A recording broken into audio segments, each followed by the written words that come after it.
Mesdames les rapporteurs, chers collègues, non, mesdames, mais ils vont arriver, on en a trouvé dans des couloirs, donc mais le temps qu'ils arrivent, 8h30, c'est un peu tôt parfois. Donc, mesdames, nous poursuivons ce matin nos travaux consacrés à la montée en puissance des mouvements et réseaux masculinistes en France.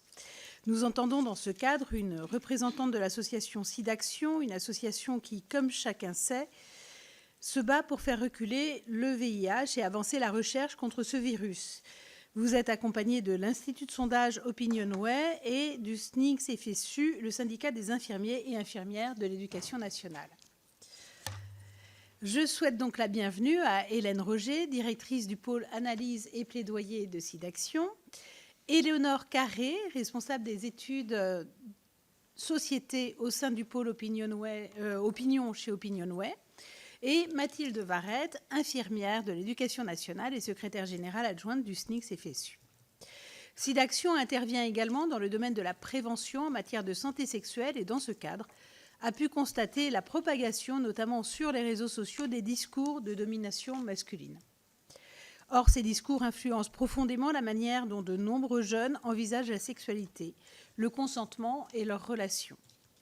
Pour objectiver cette tendance, vous avez rendu public, le 1er décembre dernier, à l'occasion de la Journée mondiale de lutte contre le sida, un sondage inédit réalisé par OpinionWay qui révèle une percée alarmante des discours masculinistes auprès des hommes en France, tous âges confondus, avec un impact particulièrement fort chez les 16-34 ans. Le sondage aborde tout d'abord le rapport à l'identité masculine. Il montre un sentiment très répandu de stigmatisation des hommes. 58% des hommes considèrent que les médias caricaturent les hommes depuis MeToo et 52% que dans notre société, on s'acharne sur les hommes. Le retour de représentation très stéréotypée et viriliste de ce que serait être un homme. 60% considèrent que être un homme, c'est savoir prendre des risques.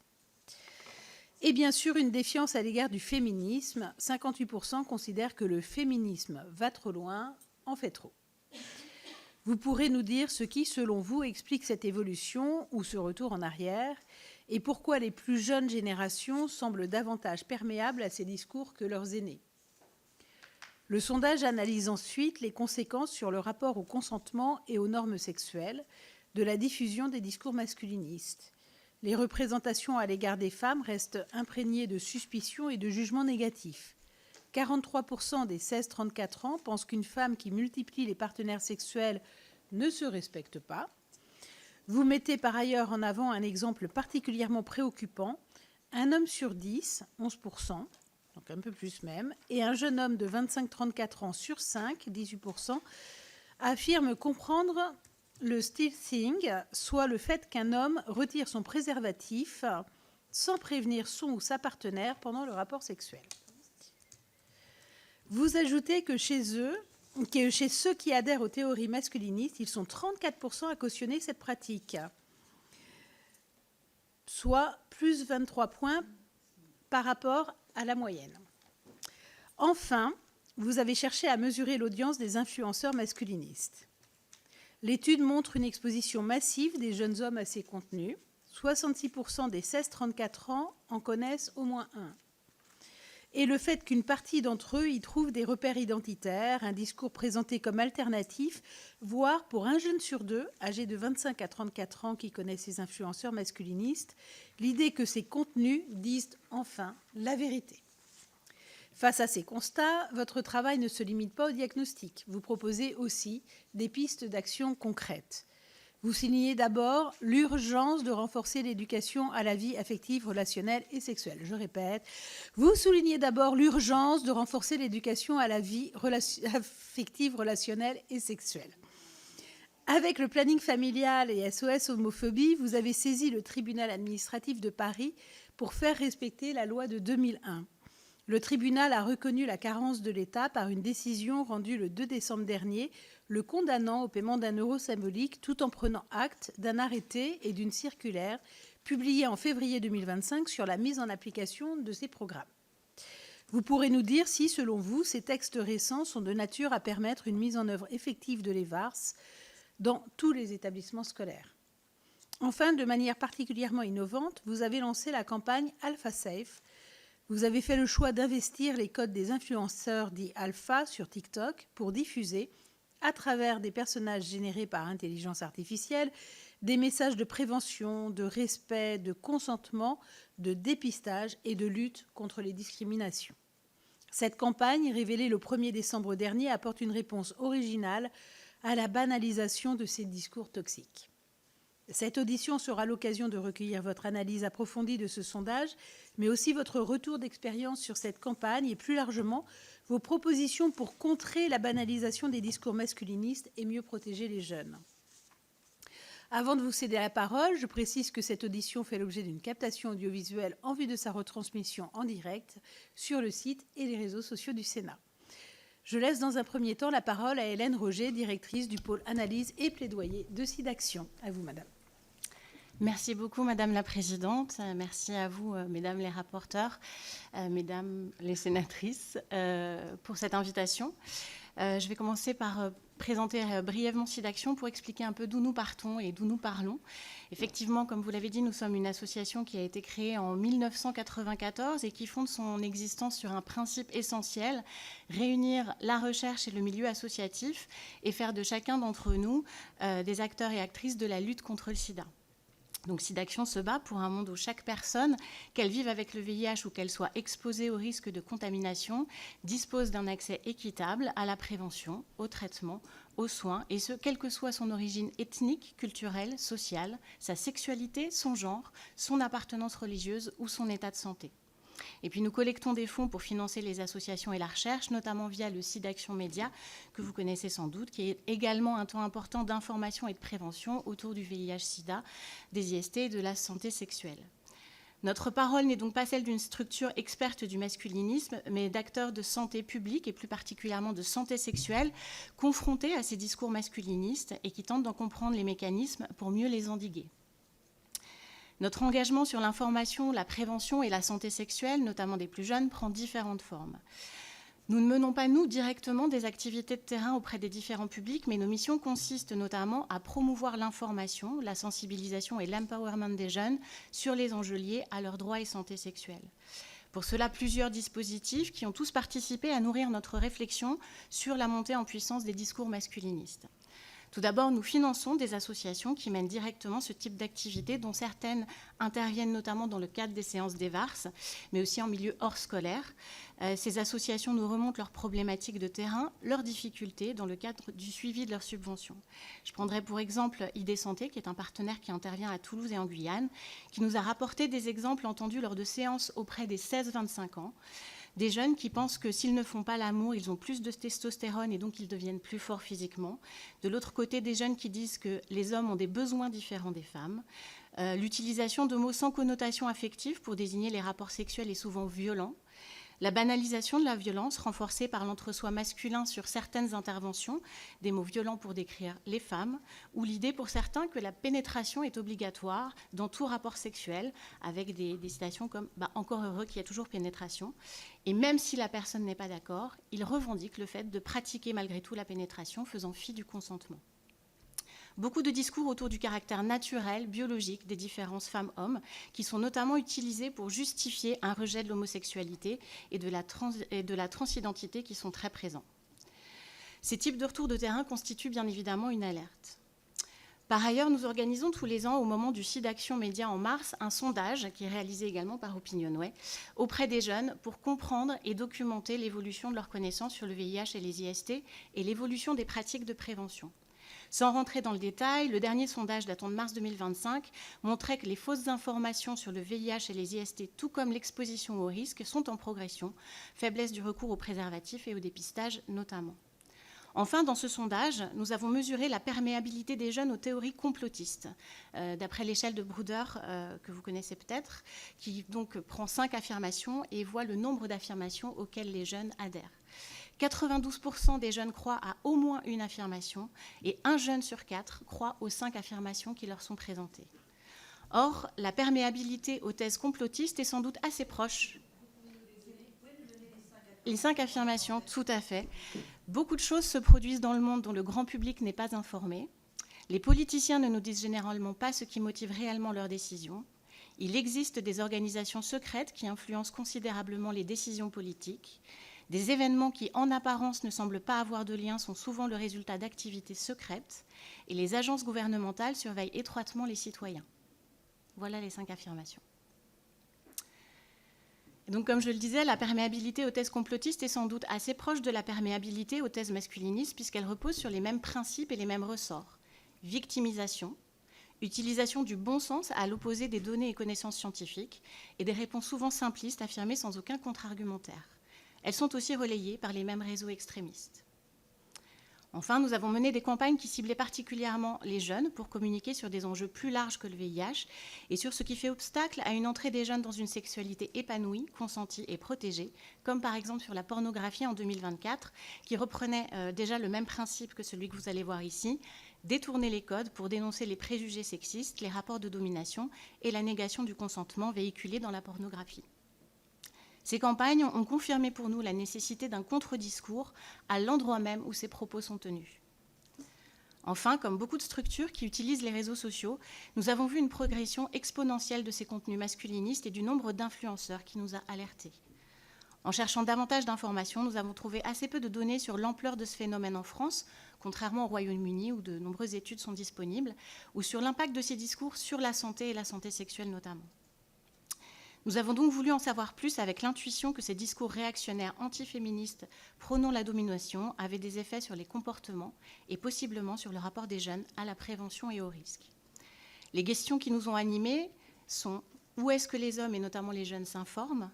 Quelle est l'ampleur de ce phénomène ? Y a-t-il beaucoup d'hommes qui adhèrent à ces thèses ? Quels sont les impacts concrets sur les comportements, la prévention, l'information et la sexualité ? Et donc en quoi le masculinisme est-il néfaste à la santé publique ? D'où le lancement de cette étude avec OpinionWay qui a confirmé notre intuition. Et je laisserai Éléonore Carré d'OpinionWay vous présenter en détail les résultats du sondage juste après mon intervention. Alors pourquoi cette campagne ? Bien évidemment, avec tous ces retours d'informations, il nous a paru urgent d'alerter sur ce phénomène pour rappeler l'essentiel. Le masculinisme n'est pas une opinion, c'est une idéologie qui vise à restaurer une domination masculine et des rôles de genre traditionnels, en partant du principe que le féminisme et plus largement les femmes seraient une menace pour la société. Mais cantonner le masculinisme à la haine des femmes serait réducteur. Les masculinistes sont aussi racistes, antisémites, LGBT-phobes. Les homosexuels représentent selon eux tout l'inverse de ce qu'ils défendent, un homme diminué, efféminé, non viril, un danger pour l'humanité. Or, l'épidémie de VIH a agi depuis son apparition comme un révélateur des discriminations, des inégalités et des difficultés d'accès aux droits et à la santé. Toute forme de discrimination et de stigmatisation nourrit l'épidémie et entrave l'accès à l'information, à la prévention, au dépistage et aux soins. Ces discours d'exclusion sont donc extrêmement dangereux. C'est également une machine à exploiter les fragilités des jeunes hommes. Les communautés masculinistes fonctionnent comme des groupes de soutien. Elles convertissent les frustrations individuelles en ressentiments collectifs envers les femmes et les minorités. C'est un business de la souffrance et de la solitude pour vendre une vision toxique des relations affectives et sexuelles. Or, les adolescents cherchent des repères. Ce type de discours gagne du terrain parce qu'il percute une génération parfois fragilisée, exposée à la pression sociale et confrontée à un manque d'éducation affective et sexuelle, à la solitude, à la vulnérabilité émotionnelle. Les discours virilistes en ligne exploitent ces vulnérabilités. Les masculinistes leur vendent des certitudes à un moment de forte construction identitaire et de questionnement profond. On voit donc se développer un mécanisme assez clair. Les discours mâle alpha renforcent l'idée que la valeur d'un garçon dépend de sa domination émotionnelle et sexuelle. Ce modèle rend l'intimité plus difficile, distord la perception du consentement et encourage la performance plutôt que la connexion et la construction de relations équilibrées. Il décourage toute demande d'aide quand l'angoisse monte. Sans compter bien évidemment les discours pseudo-médicaux et les contre-vérités scientifiques assénées sans aucune possibilité de contre-argumentaire. Les influenceurs s'érigent fréquemment en spécialistes de la question, évoquant des théories souvent douteuses sur la testostérone, la dangerosité des préservatifs et des conseils pratiques pour booster sa virilité et être puissant au lit. Pour contrer cette déferlante, la prévention et l'information en ligne rencontrent de nombreuses difficultés. Tout d'abord, comme vous le savez, les algorithmes sont friands de ce type de discours clivant et aucun réseau social n'est épargné. Comme les algorithmes privilégient les contenus provocateurs, cela amplifie les vidéos alpha et donne une place disproportionnée au discours masculiniste. Les algorithmes ciblent aussi les profils d'hommes et notamment de jeunes hommes. Selon une étude que vous connaissez sans doute, 23 minutes, c'est le temps qu'il faut pour un jeune garçon avant d'être exposé à du contenu toxique et 26 minutes pour du contenu masculiniste au sens strict, sur TikTok et YouTube Shorts. Enfin, les algorithmes renforcent les silos. Les communautés sont comme dans un couloir de nage et n'arrivent pas à se parler ou à interagir. Il est donc quasi impossible de toucher les jeunes qui sont sensibles à ces discours en restant dans notre espace habituel. Les formats des contenus sont aussi en cause, des contenus courts, impactants, avec des mises en scène calibrées sur le mode du conseil ou de la confidence qui touche particulièrement les plus jeunes à la recherche de modèles. Face à cela, les discours scientifiques ou sociaux restent à la traîne et sont très difficiles à diffuser sur les réseaux sociaux. Ceci s'explique notamment par le fait que les stratégies d'influence et les nouvelles règles de méta empêchent les structures à caractère social de promouvoir leur contenu. Ces règles empêchent de booster les vidéos à contenu social ou politique, et font disparaître les contenus des fils d'actualité et relèguent les sujets liés notamment au féminisme et aux minorités au rang de sujets sensibles, indésirables par Meta.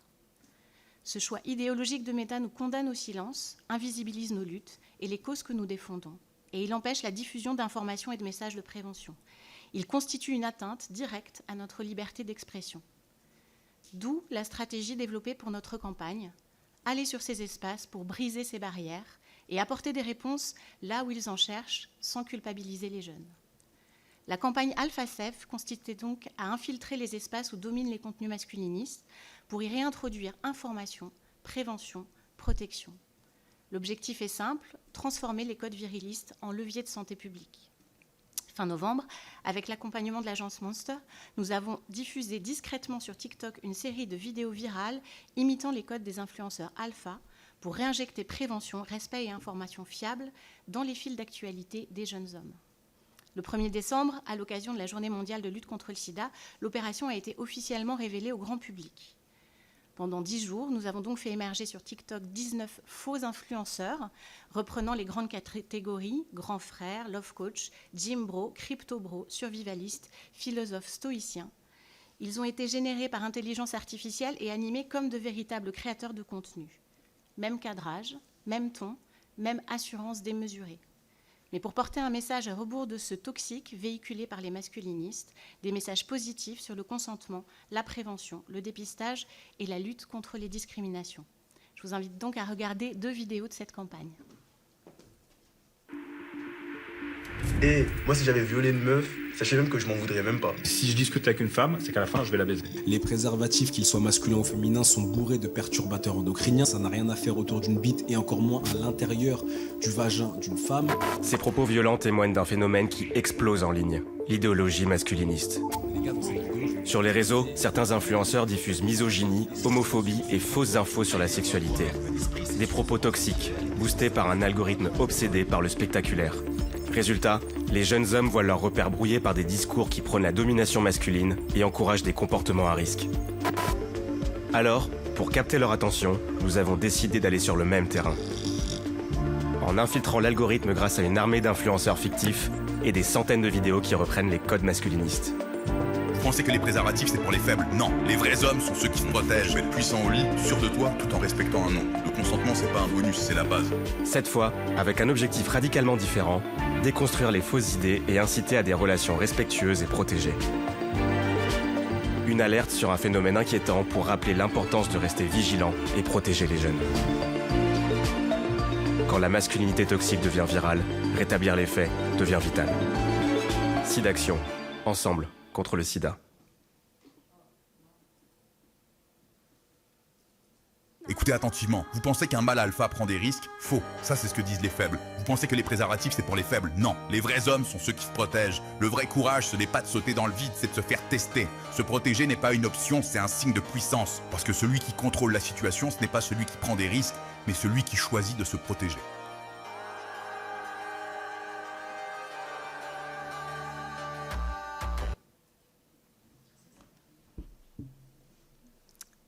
Voilà, donc 2 exemples donc, sur la présentation de la campagne et sur un exemple d'un influenceur généré par intelligence artificielle.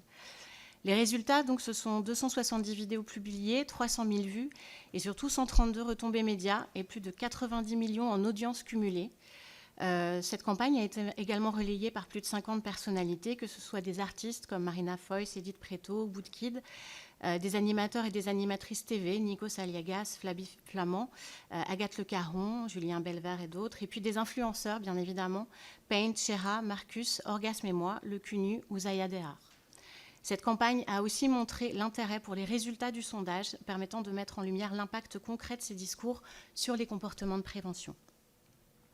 Cependant, bien évidemment, des initiatives comme la nôtre sont beaucoup trop limitées, que ce soit en temps comme en moyens de diffusion, pour faire front face au déferlement constant et exponentiel des contenus masculinistes.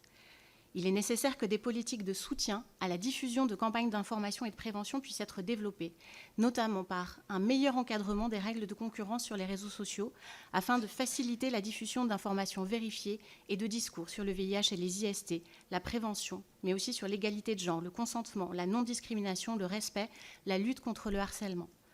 Un renforcement du rôle de l'ARCOM pour la surveillance, le contrôle et la modération des contenus. Ce renforcement passe bien évidemment par une augmentation des moyens dédiés. L'audition de spécialistes des réseaux sociaux et du cadre législatif de ceux-ci permettrait sans doute de creuser ce sujet et d'émettre des recommandations plus précises que celles que nous présentons ici. Promouvoir la réalisation d'études approfondies et travailler avec des chercheuses et chercheurs sur les mécanismes et sur l'impact des discours masculinistes sur la santé permettrait également de mieux identifier les enjeux, tout comme les ressorts les plus efficaces pour lutter contre la prolifération de ces discours. Par ailleurs, la riposte ne peut pas avoir lieu uniquement sur les réseaux sociaux, à la fois parce que la prolifération de ces discours se fait dans toutes les sphères de la société et pas uniquement sur Internet, mais aussi parce que la bataille est à ce point inégale et se nourrit de l'isolement et des vulnérabilités que la réponse doit être aussi dans l'accueil, l'écoute et la disponibilité de personnel formé et outillé pour repérer ces discours et les déconstruire. Mathilde Varette du SNICS reviendra plus précisément sur ces enjeux et sur le rôle de l'EVARS, mais permettez-moi de rappeler, comme vous l'avez déjà fait, qu'il est impératif de donner les moyens pour une réelle application des cours d'éducation à la vie affective, relationnelle et sexuelle. Le programme ne suffit pas, nous pourrons y revenir. Je renvoie pour cela aussi au livre blanc du collectif pour une véritable éducation à la sexualité dont nous faisons partie, qui détaille 46 recommandations pour cette mise en application. Et je répondrai bien évidemment volontiers aux questions à ce sujet, mais je voudrais tout de même insister sur 2 points fondamentaux. Les moyens financiers, bien évidemment, qui sont indispensables à cette effectivité. Une ligne budgétaire nationale dédiée à l'EVARS doit être créée et il faut inscrire dans le projet de loi de finances une enveloppe spécifique de 622 millions d'euros par an, soit 52 € par élève. La reconnaissance et la sécurisation de l'expertise et du rôle central des associations dans le dispositif à un moment où les subventions aux associations sont diminuées de toutes parts, où les libertés associatives reculent et où les attaques des groupes réactionnaires se multiplient. À ce titre, il est important de souligner que les coupes de budget aux associations féministes ou celles qui travaillent sur la santé sexuelle sont délétères dans le climat actuel, tout comme le fait de ne pas condamner fermement les attaques répétées contre des associations féministes comme le planning familial. Un soutien sans faille à ces associations est indispensable. Pour creuser ce sujet, il serait donc intéressant d'auditionner d'autres membres du collectif qui regroupent aussi bien des associations travaillant sur le harcèlement en ligne, les droits des femmes et des familles, la planification familiale ou l'homophobie, aussi bien que des représentants de syndicats de parents ou d'enseignement. Ceci permettrait de détailler les retours de terrain sur l'impact du masculinisme sur d'autres dimensions de la vie affective, relationnelle et sexuelle des jeunes. Enfin, la lutte contre le sida nous a appris un principe fondamental. Rien ne peut se faire sans les personnes directement concernées. Les femmes et les personnes LGBTQI en premier lieu, bien sûr, les premières victimes du masculinisme, mais aussi les hommes eux-mêmes, et notamment les jeunes, pour construire des réponses adaptées et promouvoir des modèles masculins alternatifs, trop peu présents aujourd'hui, prônant égalité, respect, tolérance et écoute. Je vous remercie de votre attention. Merci beaucoup. C'était très intéressant et donc je vais sans plus tarder laisser la parole à Éléonore Carré. Madame la Présidente, Mesdames les rapporteurs, Mesdames les sénatrices, merci de nous auditionner aujourd'hui. Je représente Opinionway, institut qui a réalisé pour SIDAction l'étude « Les hommes et le masculinisme » auprès d'un échantillon représentatif de 1528 hommes âgés de 16 à 59 ans, ce qui est un échantillon conséquent, avec un suréchantillon permettant d'interroger au total 800 jeunes hommes de 16 à 34 ans, parce que c'était une cible qui nous intéressait particulièrement, parce que nous voulions pouvoir analyser de manière fiable leurs réponses. Cette étude a été réalisée très récemment, puisqu'elle a été réalisée au cours du mois de novembre, et elle a été réalisée en ligne. Mon propos va se concentrer aujourd'hui sur ce que nous mesurons et sur les mécanismes que ces résultats permettent d'éclairer avec prudence. Il s'agit d'un sondage dont nous mettons en évidence des écarts entre groupes et des liens cohérents entre exposition, perception et comportement, sans prétendre reconstituer des trajectoires individuelles, ni établir de causalité. L'intérêt de cette étude, c'est qu'elle documente un phénomène souvent abordé sous un angle uniquement idéologique, en montrant ses effets possibles sur des dimensions très concrètes, la sexualité, le consentement et la prévention. Ce que montrent nos données, c'est d'abord un climat de recomposition des rapports femmes-hommes vécu par une partie des hommes comme une perte de repères. Un homme sur deux a le sentiment que la société s'acharne sur les hommes aujourd'hui. 52%, et ça monte à 59% parmi les 25-34 ans. Dans le même temps, un homme sur deux estime qu'on ne sait plus vraiment ce que signifie être un homme aujourd'hui. 52% encore, 59% parmi les 25-34 ans, ce sont les mêmes chiffres, mais ce n'est pas une erreur. Ce malaise, il n'implique pas une radicalisation massive, mais il crée une disponibilité à des discours qui promettent des repères simples, une lecture claire du monde social et une forme de réassurance identitaire. On le voit aussi dans l'idée qu'il serait aujourd'hui plus difficile d'être un homme qu'une femme, 36% pensent ça, ou dans le sentiment que les hommes ne sont plus assez respectés aujourd'hui. 47% partagent cette opinion. Dans ce contexte, la virilité reste un marqueur central. Un homme sur deux juge important d'être viril, et près d'un sur deux regrette que les hommes ne soient plus assez virils, 46%. 2 hommes sur 3 disent vouloir assumer pleinement leur virilité, ils sont 66% à dire ça. On voit aussi l'importance de l'injonction à prouver. 52% considèrent qu'un homme doit démontrer qu'il en est vraiment un, et 60% associent le fait d'être un homme au fait de savoir prendre des risques. Ce registre viril n'est pas anecdotique, il structure la manière d'entrer en relation, de se positionner, et il peut influencer le rapport à la sexualité et à la prévention. Deuxième élément majeur, on observe une confusion massive autour de ce qu'est le masculinisme. Près d'un homme sur deux le perçoit comme un pendant masculin du féminisme. Cette mise en équivalence, elle joue un rôle important dans la banalisation. Elle donne l'impression qu'on serait dans une symétrie de revendications et donc dans une logique de rééquilibrage, alors que les contenus que nous mesurons relèvent souvent d'une lecture conflictuelle des rapports femmes-hommes, avec des normes virilistes et parfois une défiance envers l'égalité, le consentement ou la prévention. Dans le même temps, on voit un antiféminisme assez diffus qui s'exprime. Une majorité d'hommes jugent que le féminisme va trop loin aujourd'hui, 58%. Un homme sur deux estime que les féministes cherchent surtout à affaiblir les hommes, 52%. Et près d'un tiers se sentent menacés par les féministes, 31%. À noter encore une fois que ce sont des opinions, dans le sens où ce n'est pas une mesure objective, mais ces ressentis sont structurants, car ils nourrissent un cadre mental dans lequel certains hommes peuvent interpréter les normes nouvelles, non pas comme une évolution collective, mais comme une mise en accusation. Sur les profils, nous restons prudents, parce que nous ne pouvons pas inférer des trajectoires individuelles, comme je le disais au début de ma présentation. Nous n'avons pas directement mesuré les événements de vie comme une rupture affective ou l'isolement social, par exemple.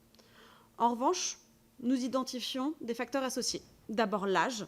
Les 25-34 ans se distinguent sur plusieurs items structurants, par exemple sur le sentiment de stigmatisation, comme on l'a déjà vu, à 59%, ou sur la perte de repères autour de la définition de ce que signifie être un homme, 59% aussi, quand dans les deux cas, c'était 52% en moyenne.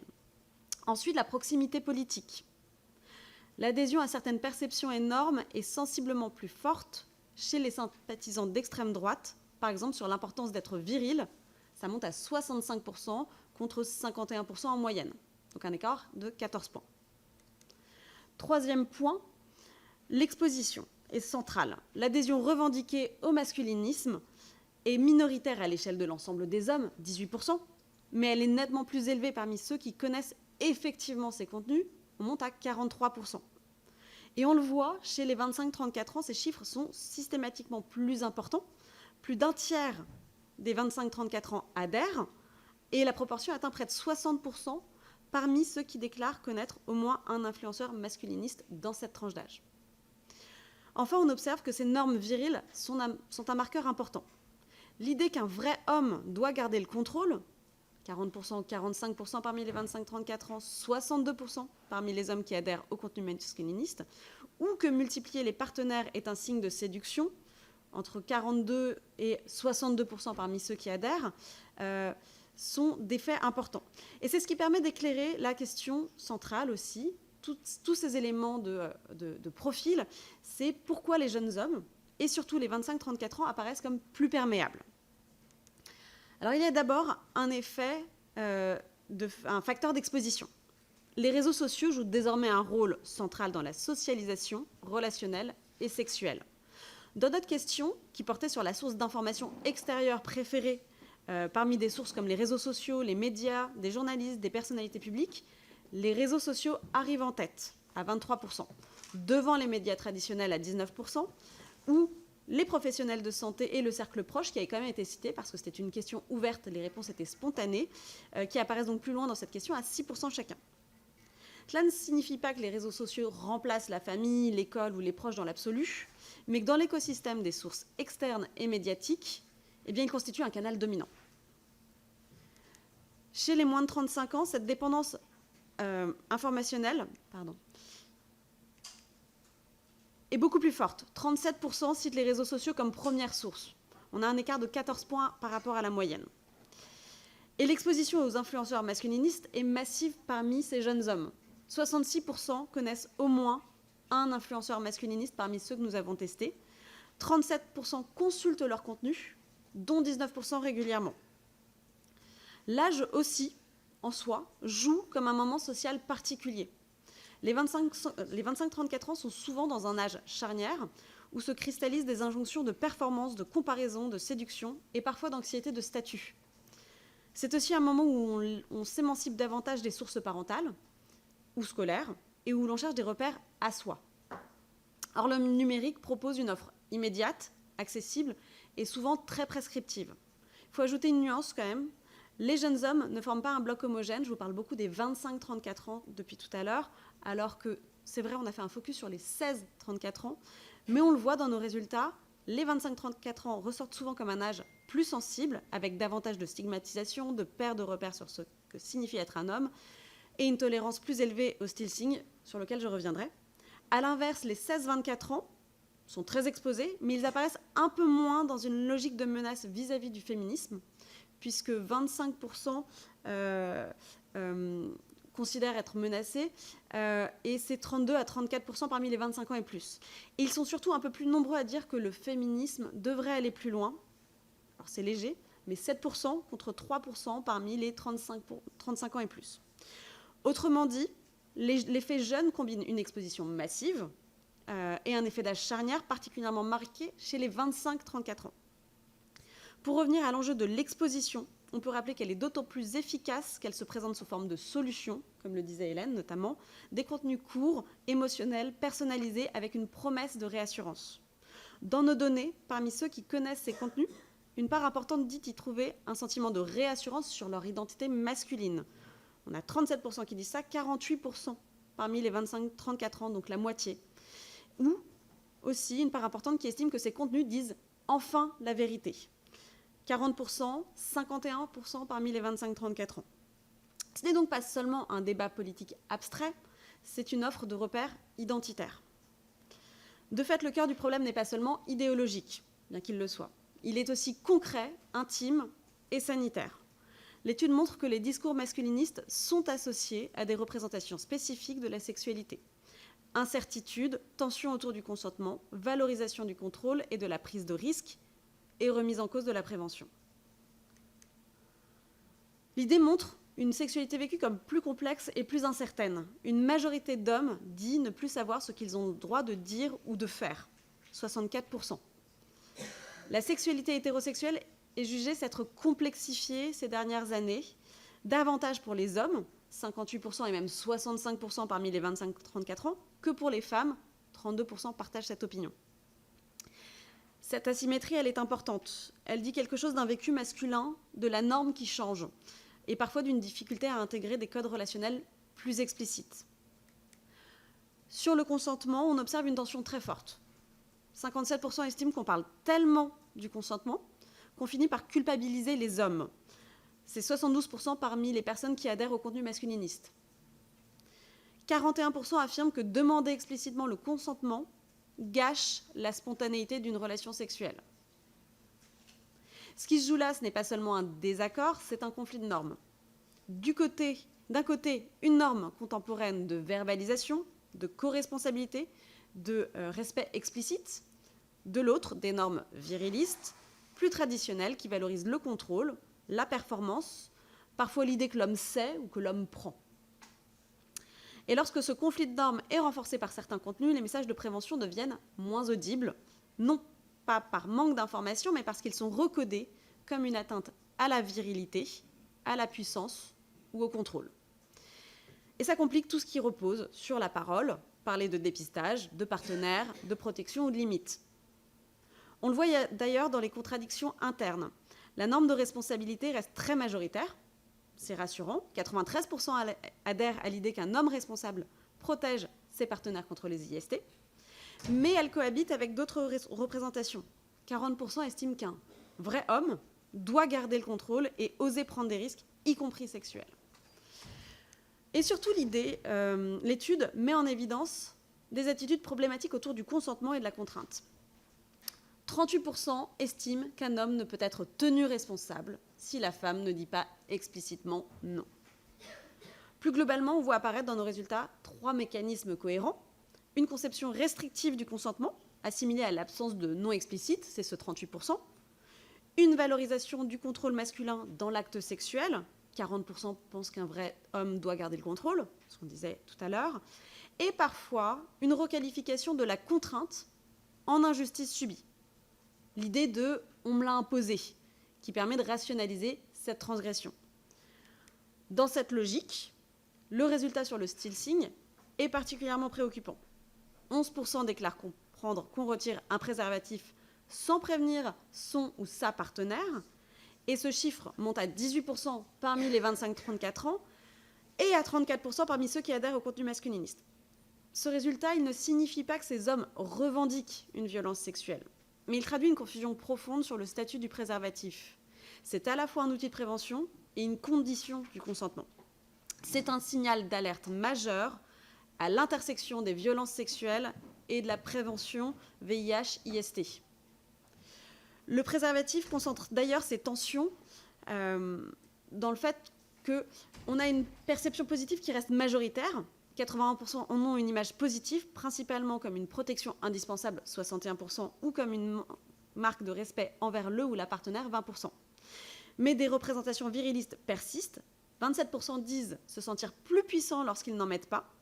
25% estiment que les femmes doivent respecter les hommes qui ne veulent pas porter de préservatif. C'est 32% parmi les 16-34 ans, et 50% parmi ceux qui adhèrent au contenu masculiniste. 13% associent le préservatif à un manque d'assurance. Ces chiffres montrent que la prévention n'est pas seulement une question d'accès ou de connaissance, elle se joue dans un rapport de normes et parfois dans un rapport de pouvoir. Cela rejoint un autre résultat important, le maintien d'un double standard sexuel et de jugements moraux sur la sexualité des femmes. 42% considèrent qu'un homme qui multiplie les partenaires est un séducteur, mais dans le même temps, 38% estiment qu'une femme qui en fait de même ne se respecte pas. 22% interprètent... On pourrait espérer que ça évolue. Surtout, on le voit, d'autres données appuient cette idée qu'il y a un double standard. 22% interprètent un résultat positif aux IST chez une femme comme le signe d'une sexualité trop active. 27% parmi les 25-34 ans, 51% parmi les hommes qui adhèrent au contenu masculiniste. Ces représentations fragilisent la prévention, elles pèsent sur la communication, elles renforcent des asymétries dans la négociation du préservatif et elles déplacent la responsabilité sur les femmes au détriment d'une prévention fondée sur la co-responsabilité et l'explication.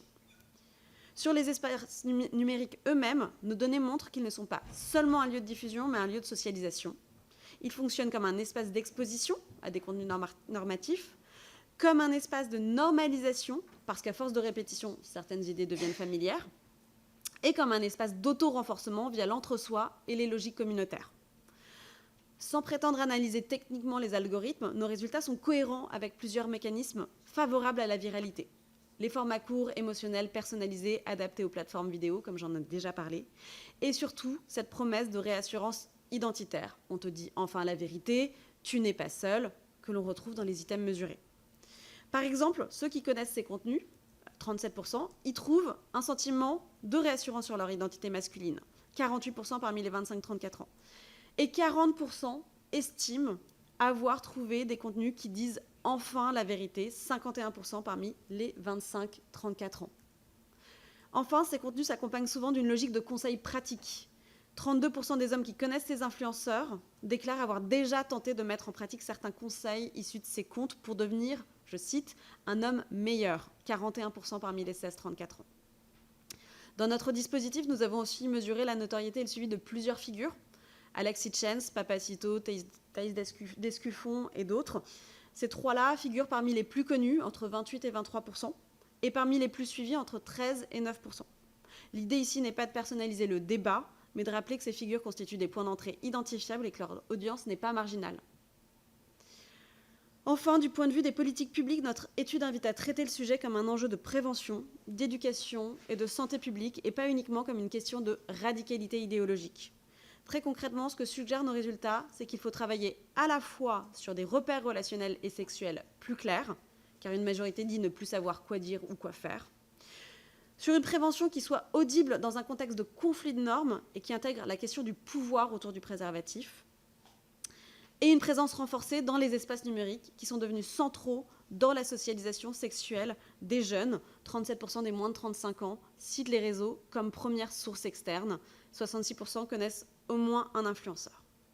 En matière de recherche à venir, au-delà de l'idée de barométriser par exemple cette étude pour voir comment les perceptions évoluent dans le temps, l'enjeu serait surtout de mieux comprendre les parcours d'exposition et les points de bascule, ces trajectoires individuelles aussi dont nous parlions mais que nous n'avons pas mesurées.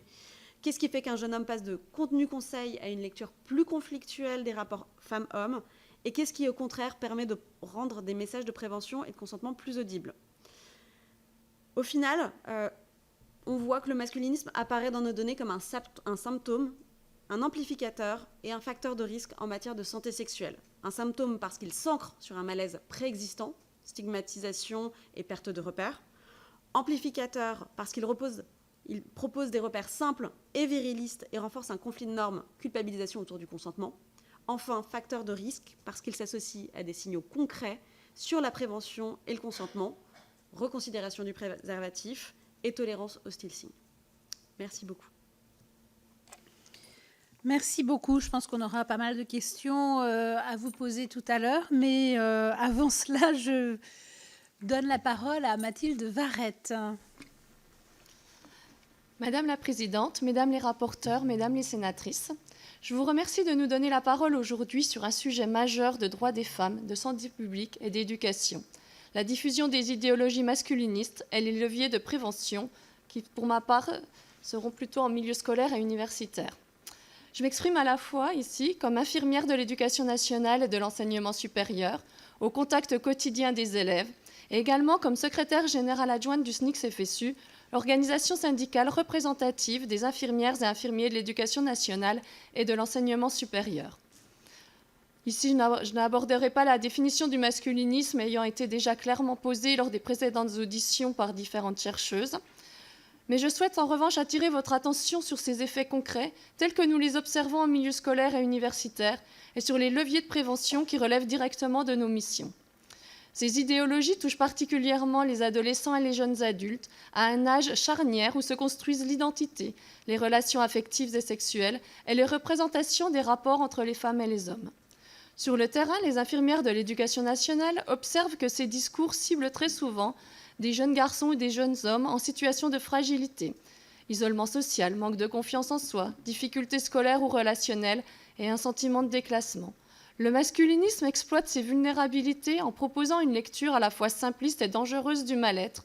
Il reconnaît la souffrance, mais en détourne la cause vers un ennemi désigné, les femmes et le féminisme.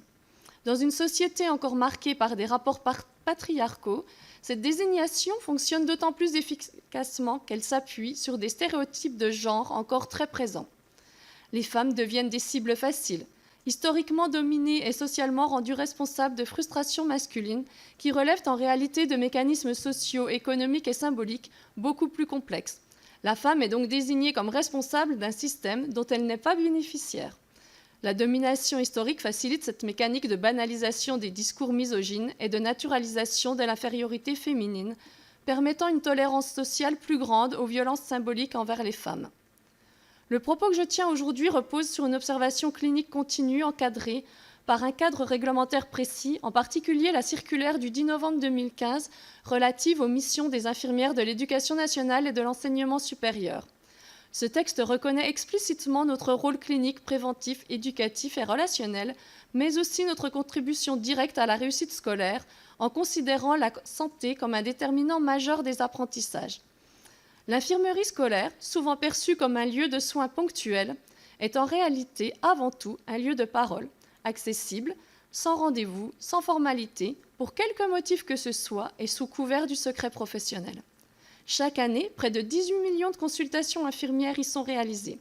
Dans l'immense majorité des cas, il ne s'agit pas de soins somatiques, mais d'écoute, d'évaluation globale et d'accompagnement. La consultation infirmière constitue un espace professionnel central dans la prévention du masculinisme. Elle permet d'appréhender l'élève dans toutes ses dimensions, physiques, psychiques, émotionnelles, relationnelles, familiales et sociales. Cette approche globale est essentielle, car un élève en mauvaise santé, en insécurité psychique, sous emprise ou en souffrance relationnelle n'est pas disponible pour apprendre. La santé conditionne l'attention, la concentration, l'assiduité, la confiance en soi et donc la réussite scolaire et l'intégration sociale. Les infirmières offrent un espace non jugeant, sans injonction viriliste, et travaillent sur l'estime de soi, la gestion des émotions, les relations respectueuses, la prévention des violences sexistes et sexuelles, ainsi que la déconstruction des stéréotypes de genre. Pour le SNICS-FSU, prévenir le masculinisme, ce n'est pas lutter contre les garçons, c'est leur offrir d'autres récits que ceux de la haine et de la domination.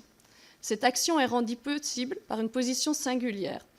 L'infirmière de l'éducation nationale et de l'enseignement supérieur est souvent la seule professionnelle de santé présente quotidiennement dans les établissements.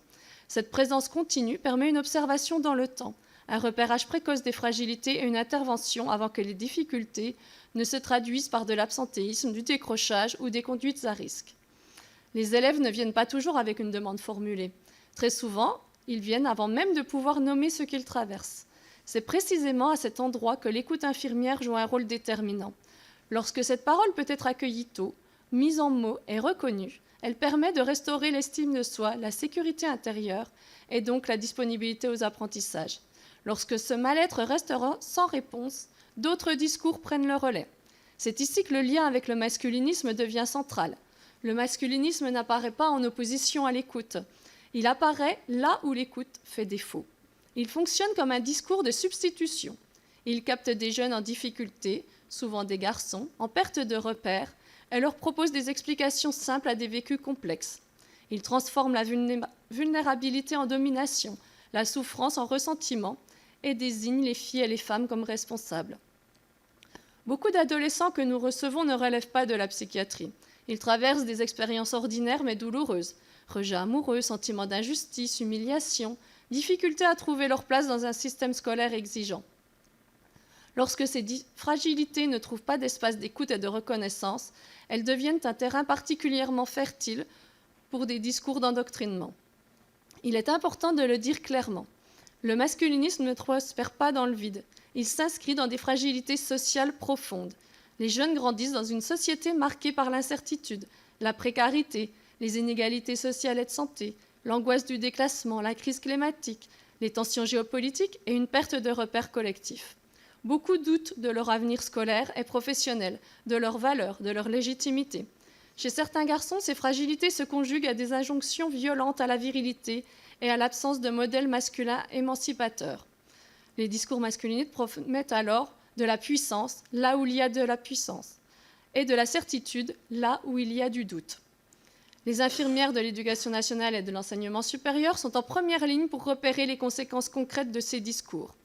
Dans l'enseignement supérieur, avec moins de 300 infirmières pour l'ensemble du territoire, l'accompagnement des étudiants est fortement fragilisé, alors même que les situations de violence, de contraintes sexuelles, d'emprise et de mal-être persistent, voire s'aggravent.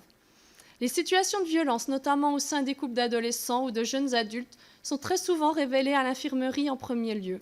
Les jeunes filles viennent parce qu'elles savent qu'elles seront écoutées, même lorsqu'elles minimisent les faits, même lorsqu'elles n'ont pas encore les mots pour nommer la violence. Ces situations ont des conséquences directes sur la santé, mais aussi sur la scolarité. Absences répétées, chute des résultats, isolement, parfois décrochage. Nous constatons également une précocité inquiétante des propos masculinistes des élèves. Très jeunes tiennent déjà des propos sexistes, justifient le contrôle, la domination, les gestes déplacés, banalisent la remise en cause du consentement.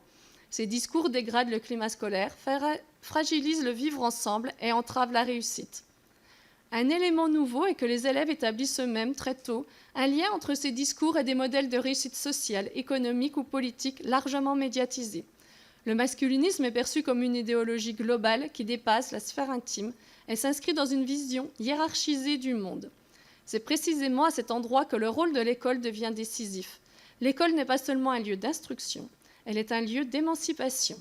Elle a pour mission de permettre à chaque élève, fille ou garçon, de se construire comme un sujet autonome, capable d'esprit critique, de choix éclairés et de relations respectueuses.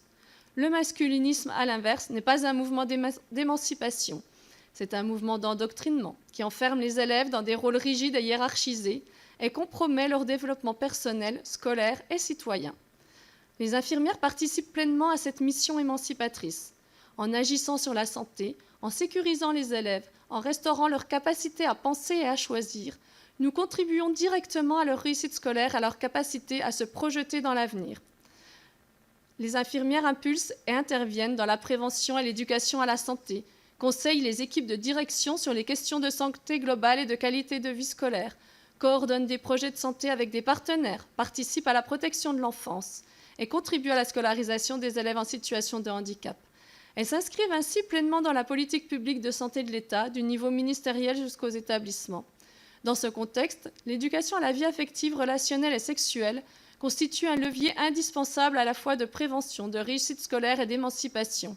Pourtant, elle reste insuffisamment déployée, faute de moyens, de formation généralisée et d'un engagement institutionnel clair.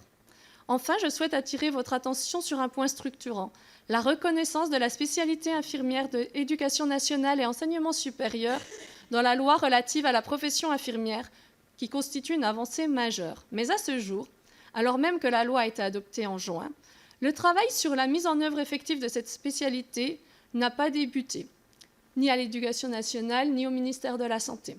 Sans reconnaissance opérationnelle et sans moyens humains suffisants, les missions de prévention ne peuvent être pleinement assurées. La semaine dernière, le SNIC s'est fait su avec le COPIL, le comité de suivi pour une véritable éducation à la sexualité, a rencontré la DGESCO, la Direction générale de l'enseignement scolaire. Et là, nous avons appris que 110 millions d'euros annoncés par le gouvernement pour la mise en œuvre du programme EVARS ne constituent à ce stade que l'évaluation de la charge salariale théorique nécessaire pour assurer ces séances, sans création de postes, sans plan de formation ambitieux et sans garantie de déploiement sur l'ensemble du territoire. Dans ces conditions, le risque est grand que l'éducation à la sexualité reste inégalement appliquée, dépendante de l'engagement individuel des personnels et insuffisante face à la puissance des discours masculinistes diffusés en ligne. Or, la lutte contre les idéologies masculinistes ne peut reposer uniquement sur des réponses sécuritaires ou répressives. Sans prévention, on traite les effets, jamais les causes. Investir durablement dans la santé, l'écoute et l'éducation, c'est agir en amont, avant que la violence, le décrochage ou la radicalisation ne s'installent. Le masculinisme, comme on l'a vu précédemment, n'est ni marginal ni anodin. Il est le symptôme de fragilité individuelle et collective et un signal d'alerte sanitaire, éducatif et social. Les infirmières de l'éducation nationale et de l'enseignement supérieur sont en première ligne. Nous voyons, nous entendons, nous accompagnons souvent, bien avant que la violence ou l'échec scolaire ne s'installe durablement. Mais sans moyens suffisants et sans une institution pleinement engagée dans son rôle émancipateur, la prévention et la réussite scolaire ne peuvent pas tenir. Je vous remercie pour votre attention. Merci beaucoup. Avant de passer la parole à mes collègues rapporteurs, je vais poser quelques questions et qui portent plutôt sur l'étude d'Opinionway, pour savoir si vous avez vu des différences, par exemple, entre urbain, rural, jeune qui fait des études, jeune qui ne fait pas des études, c'est-à-dire sociologiquement, malgré tout, est-ce qu'il y a des jeunes plus sensibles ou plus cibles que d'autres et de la même façon, est-ce que vous avez étudié les différents types de masculinisme? Parce que je pense qu'on pourrait mettre un S à masculinisme. Parce qu'entre les incels, les mythos, enfin, on commence maintenant à naviguer dans ce monde qui est quand même très différent. C'est quand même plusieurs mouvances. Et puis ensuite, une question, c'est comment renforcer la présence d'un autre discours sur les réseaux sociaux, en sachant que, évidemment, on pourrait se dire qu'on contraint, mais ça, je pense qu'on n'arrivera jamais. Enfin, ça sera très compliqué. Ça ne veut pas dire qu'on ne va pas se battre pour le faire, mais donc qu'est-ce qu'on peut faire pour avoir plus de présence? Qui pourrait essayer d'avoir plus de présence sur les réseaux sociaux pour avoir ce contre-discours que vous portez et comment mieux relayer éventuellement ce contre-discours? Dans un premier temps, puis je donnerai après la parole à mes collègues. Je vais répondre sur les deux premières questions. Je crois que sur la troisième question, Hélène a un point intéressant. Sur les différences sociodémographiques, ce qui nous a interpellés aussi, c'est vrai que je ne l'ai pas mentionné, c'est la différence en fonction du niveau de diplôme, qui est assez importante, où on voit que les personnes moins diplômées adhèrent davantage au contenu masculiniste, aux propos des contenus masculinistes. C'est assez parlant à la fois sur les normes virilistes, sur l'adhésion et le besoin de réassurance identitaire, notamment sur les contenus et le sentiment de trouver des contenus qui disent enfin la vérité. Également des différences entre urbains et ruraux, mais qui sont moins flagrantes et finalement plus homogènes, mais une petite prédominance quand même parmi les ruraux. Sur les types de masculinisme, c'est effectivement un point très intéressant et qu'on a pu observer aussi, notamment dans le rapport du HCE, avec les deux types qui ont été identifiés entre sexisme, alors c'était du sexisme paternaliste et hostile. Dans notre étude, nous n'avons pas eu cette démarche. Effectivement, elle est intéressante et c'est pour ça que je disais à la fin de ma présentation qu'il serait intéressant de justement investiguer ces dimensions-là dans une prochaine étude, éventuellement dans le cadre d'une étude barométrique qui viendrait être enrichie par différentes dimensions pour creuser ces aspects-là. Alors, concernant qui pourrait avoir plus de présence sur les réseaux sociaux, je vous l'ai dit déjà, les structures qui apportent de l'information vérifiée et des contre-discours. Et vraiment, ces règles de méta, elles sont absolument délétères. Je vous donne un exemple. On a fait une vidéo sur l'information sur les modes de transmission du VIH à l'occasion du 1er décembre. On a fait 8500 vues. La vidéo que vous avez vue qui remet en cause le préservatif, plein de perturbateurs endocriniens, il a été retransféré 660 000 fois. Voilà, donc en fait, on est vraiment sur des niveaux qui sont extrêmement divers et tant qu'on ne pourra pas avoir vraiment une place importante de ces contre-discours, ça va être compliqué. Donc oui, il y a effectivement les acteurs de prévention d'information, les associations féministes. Effectivement, on sait que sur les réseaux sociaux, ce qui marche, c'est aussi d'avoir des personnalités qui prennent ces sujets-là à bras-le-corps et qui s'expriment. Je parlais de la place des hommes. On commence à voir quelques hommes qui, effectivement, s'exposent et prennent la parole sur ces questions et qui le font plutôt bien, mais c'est encore beaucoup trop peu face à la déferlante d'influenceurs masculinistes. Et sans doute qu'il faudrait travailler davantage, justement, à avoir des influenceurs, des hommes qui sont influents, que ce soit des stars de la chanson, que ce soit qui permettent justement de porter ces discours. Ça paraît indispensable, effectivement. Après, sans doute que des spécialistes des réseaux sociaux, encore une fois, pourraient peut-être amener des compléments d'information sur ce sujet. Merci, Madame la Laurence Rossignol. Merci à vous trois pour vos travaux, vos présentations, vos recherches. J'ai effectivement un certain nombre de questions pour vous trois, en fait. La première, mais je ne suis pas sûre que c'est pour dire qu'il va falloir qu'on travaille là-dessus. Et ce qui m'y fait penser, c'est quand vous proposez qu'il y ait une viralité alternative à la viralité masculiniste, c'est quoi le chiffre d'affaires du masculinisme sur les réseaux sociaux et c'est quoi le chiffre d'affaires de la prévention sanitaire et du féminisme sur les réseaux sociaux. Et je n'ai pas les chiffres, mais je suis absolument convaincue que c'est un cheval, une alouette. Le féminisme, ça ne rapporte pas. Ça rapporte business. En revanche, ce serait intéressant qu'on arrive à identifier quels sont le chiffre d'affaires de tout ça, parce que quand même, il ne faut jamais oublier que toute cette histoire de réseaux sociaux est quand même une histoire de business, voilà, et pas simplement de diffusion d'idéologie. Ça, c'était ma première suggestion pour nous toutes de travailler là-dessus. Ensuite, j'ai une question pour vous, pour Mathilde Varette.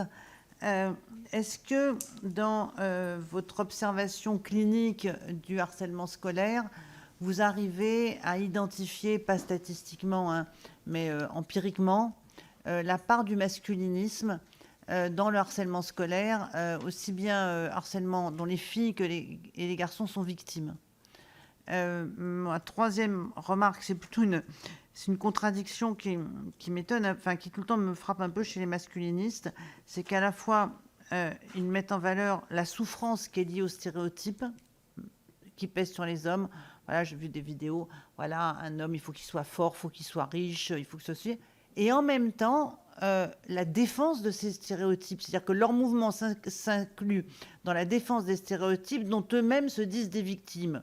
Il y a quelque chose dont j'arrive pas à totalement... Enfin, je vois qu'il y a un coin, là, et je ne sais pas comment on le prend. Quatrième sujet, vous n'en avez pas parlé, c'est la place du porno et de la consommation de porno dans la diffusion et l'adhésion aux stéréotypes masculinistes, et en particulier chez les moins de 35 ans, puisqu'on a chez les moins de 35, enfin, entre les 25-35, une génération bien formée au porno. Et enfin, il y a une troisième, vous avez fait le lien entre masculinisme et extrême droite, racisme, antisémitisme, mais j'observe que ça intervient en même temps qu'une offensive religieuse et cléricale forte sur nos sociétés, qui est de plusieurs sources. Est-ce qu'on peut identifier la part des convictions religieuses dans les jeunes hommes les plus soumis aux stéréotypes masculinistes?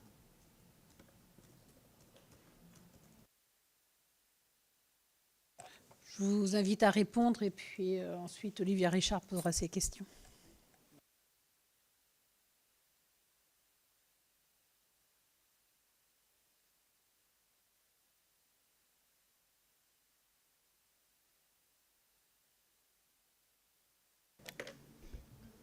Merci pour ces questions.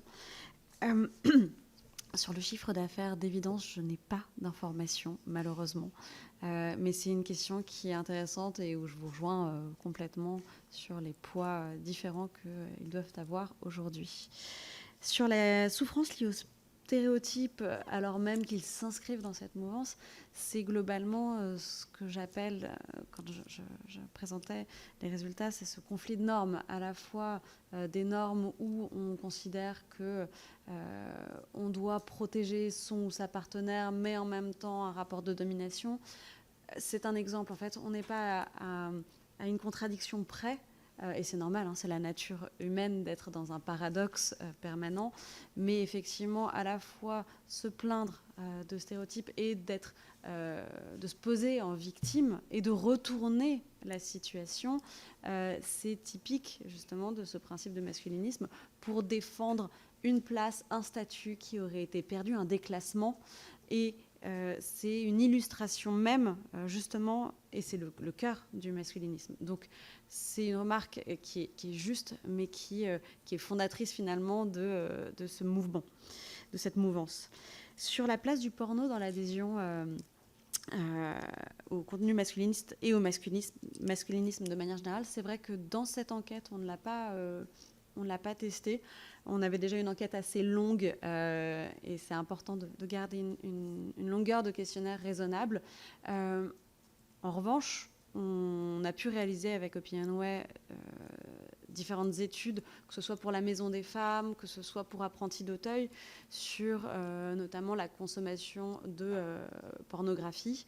Et on voit bien quand même qu'aujourd'hui, l'impact que ça a sur les représentations, mais je vais rien vous apprendre, mais l'impact que ça a sur les représentations en chiffres, elle est saisissante, que c'est une source d'information qui n'est pas forcément prioritaire, dans le sens, ce n'est pas la première source d'information, mais elle est importante. Et surtout, ce qui est très notable, c'est l'âge auquel on est pour la première fois exposé au contenu pornographique, alors même que c'est un âge où on n'a pas forcément encore de séance d'évarce. Et donc, on a un discours qui va dans un sens, qui explique, enfin un discours, des images, en tout cas des contenus, qui donnent à voir des idées, une représentation de la sexualité, des sexualités, tandis que des discours qui viendraient nuancer, modérer, donner un cadre juste à cette interprétation, eh bien, elle n'arrive pas encore assez à rentrer dans les écoles. Donc, on voit bien le problème que pose la pornographie aujourd'hui quand c'est une des premières sources d'information à un âge qui est justement au moment de la scolarité dans les collèges, à partir de 10 ans, où c'est une exposition qui est importante. Je vais peut-être justement en profiter pour passer la parole à Mathilde. Alors, effectivement, la pornographie, ça fait partie d'une manière de s'informer des élèves quand, effectivement, on travaille sur l'éducation à la vie affective et sexuelle. C'est un sujet qui ressort très, très régulièrement. Les inquiétudes des jeunes garçons, c'est souvent la taille de leur pénis, clairement. C'est des questions qui nous posent très régulièrement. Donc, effectivement, lors de ces séances, on reprend ce qu'est la pornographie, on réexplique. Par contre, par rapport au lien avec le masculinisme, alors pour les infirmières, pour l'instant, c'est un lien qui est compliqué à faire. Alors d'une part, par le manque de formation des infirmières de l'éducation nationale. C'est quelque chose, le masculinisme, c'est un terme qu'on voit apparaître quand même assez récemment.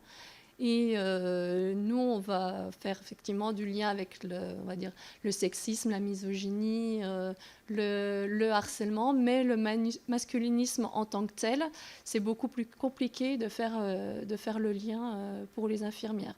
Donc avoir, même de façon empirique, un chiffre entre le harcèlement et les réseaux masculinistes, c'est quelque chose qui est compliqué à avoir.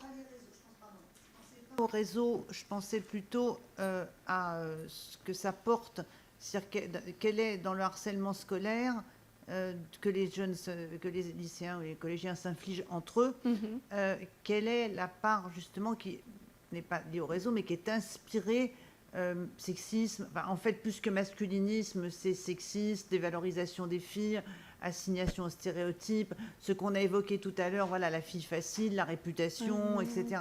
Je pensais plutôt à ça qu'au réseau. Alors oui, effectivement, c'est des termes qu'on entend très très régulièrement.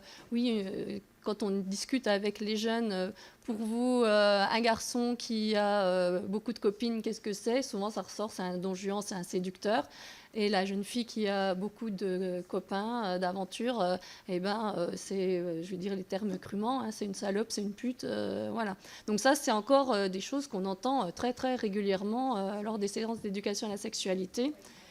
Et effectivement, le harcèlement, je pense que les jeunes vont moins bien.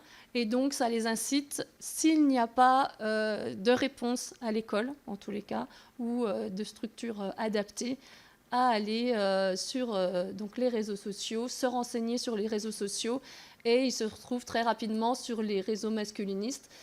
Et ils cherchent à ressembler en fait à ces influenceurs qui donnent une image parfaite d'eux et qui leur disent clairement eh bien moi j'étais pas bien à ton âge, j'allais pas bien, depuis que je fais ça, je vais beaucoup mieux, et donnent cette image qui est effectivement paradoxale par rapport à leur discours. Ah oui, excusez-moi. Oui, pardon. Sur la question du chiffre d'affaires du masculinisme, bien évidemment, je n'ai pas de réponse. Je le disais, on n'est pas pied à pied dans cette bagarre-là. Donc voilà, mais effectivement, c'est une histoire de business. Et là, les réponses sont complexes. On l'a dit. Sur les questions de contradiction, je crois que c'est aussi tout le principe des masculinismes, comme vous l'avez dit, parce que même entre eux, ils sont contradictoires. Entre les pick-up artistes qui vont aller chercher de la conquête féminine et promouvoir des relations sexuelles à tout va, et d'autres qui vont être au contraire dans surtout pas de relations avec les femmes parce que c'est extrêmement problématique, c'est un mouvement qui se contredit aussi en permanence. Et c'est toute la difficulté, c'est que finalement, justement, construire les contre-discours sur quelque chose qui est aussi friable, je dirais, et parfois très antinomique, c'est difficile. Donc on peut effectivement aller sur les normes, sur les valeurs. Après, sur le détail de ce qui est prôné par les masculinismes, il y a ces contradictions qui sont extrêmement compliquées. Et comme le disait Mathilde, c'est vrai que le manque de compréhension de ce phénomène-là aussi par les acteurs de terrain, parce que finalement c'est assez récent, il y a assez peu d'outils qui permettent de répondre, ça fait partie effectivement des difficultés pour s'adresser à cette problématique. La place du porno dans la consommation, on en a parlé. Juste pour renforcer ce qui a été dit, je crois que la moyenne d'âge de première exposition à la pornographie en Île-de-France des jeunes garçons, c'est 10 ans. Donc voilà, effectivement, on est aussi sur des jeunes qui sont exposés extrêmement tôt et souvent, bien évidemment, avant même d'avoir eu un discours sur les VARS. Donc ça, c'est fondamental. Sur la question de l'offensive religieuse et cléricale sur nos sociétés, c'est pas du tout quelque chose, effectivement, qui a été traité. Moi, je parlerais de régression et de phénomènes réactionnaires global qu'on voit à peu près dans toutes les dimensions, en France et à l'international. Et effectivement, avec aussi des postures virilistes, masculinistes, qui sont promues, notamment par des leaders politiques, etc., qui sont extrêmement inquiétantes. Donc moi, je le mettrais plus sur cette tendance globale. Épargnons les religions. Olivia Richard. Merci, Présidente. Laurence Rossignol nous a envoyé un article cette semaine, deux même, sur une pratique sexuelle novatrice qui se répand, à savoir l'étranglement, qui serait une des causes majeures d'AVC chez les femmes de moins de 40 ans. Donc ça, c'est réjouissant. Ainsi que, alors je ne sais plus si c'est toi ou quelqu'un, je ne sais plus qui, sur ce journaliste au Canada qui a fait une enquête un an après le procès Pellico, et qui, c'est toi aussi, c'est une source d'information très importante pour nous, Laurence Rossignol, qui montrait qu'en quelques heures, une centaine d'hommes s'étaient portés volontaires pour venir violer sa femme fictive endormie. Donc, on voit bien que, en effet, le lien entre santé publique et santé publique sexuelle et masculinisme me semble tout à fait pertinent, inquiétant. Comment, à l'heure de l'information si facile, ces boucles obscurantistes peuvent-elles autant prospérer? C'est quand même un peu agaçant, parce que tout ça pour ça. Bon, il n'en reste pas moins que j'avais quelques questions. Nous sommes allés hier au rendu du rapport du HCE, qui s'est intéressé aux mêmes questions que nous. Et des chiffres nous ont été donnés, puisqu'ils ont travaillé sur cette notion de sexisme hostile ou protecteur. C'est donc pas tout à fait le même angle, même si en effet c'était intéressant. Opinionway s'est intéressé, de ce que j'ai compris, aux hommes, enfin aux garçons et hommes, jeunes hommes, mais donc pas les femmes. Et ne vous semblerait-il pas intéressant de regarder comment les filles, dont on avait compris l'année dernière qu'en parallèle, en miroir, elles étaient de plus en plus féministes, et néanmoins, on apprenait hier que 8% des femmes considéraient, en écho aux 13 ou 14% des hommes, qu'une femme ne pouvait pas devenir présidente de la République. Voilà. Est-ce que c'est quelque chose de générationnel qui est destiné à s'éteindre ou est-ce que c'est quelque chose qui revient? Et y a-t-il, peut-on mesurer un mouvement Tradwives en France? Première question. La deuxième, je rebondis sur l'âge de l'entrée dans le porno à 10 ans en Île-de-France. En général, c'était plutôt 13 ans. Votre enquête, madame, commence à 16. Je reviens de Berlin, où j'ai pu échanger avec des élèves de première pendant seulement 1h30, ce qui est un petit peu long pour maintenir l'attention. Je n'ai pas noté de propos particuliers. Et la proviseure de l'établissement, qui est allemande, m'a confirmé qu'elle observait des propos inquiétants beaucoup plus tôt et qui avaient tendance à disparaître parce que quand même, quand on leur parle, ça passe. Ce qui était éminemment... oui, c'était une bonne nouvelle. Alors, est-ce que c'est le cas? Non, puisque ça revient à 25. Donc, pourquoi? Mais donc, est-ce qu'avant 16 ans, on peut essayer de mesurer? Est-ce que lutter, du coup, aussitôt sert à quelque chose si la prévalence du phénomène s'accentue à partir de 25? Comment on s'adresse à ces gens-là? Parce qu'on ne voit pas le rapport avec l'école. Voilà cette question-là. Et ensuite, vous nous avez parlé du lien avec les idéologies d'extrême droite, que les choses soient claires, puisqu'on entend beaucoup que les extrêmes se rejoignent. Quels sont, y a-t-il d'autres partis politiques pour qui votent les masculinistes? Merci. Qui répond? Sur les femmes, déjà Oui, alors, sur le fait de s'intéresser aux femmes, évidemment, c'est un point très intéressant. Ce n'était pas le cadre de cette étude, en l'occurrence. En revanche, nous avons réalisé d'autres études où nous interrogeons les hommes et les femmes.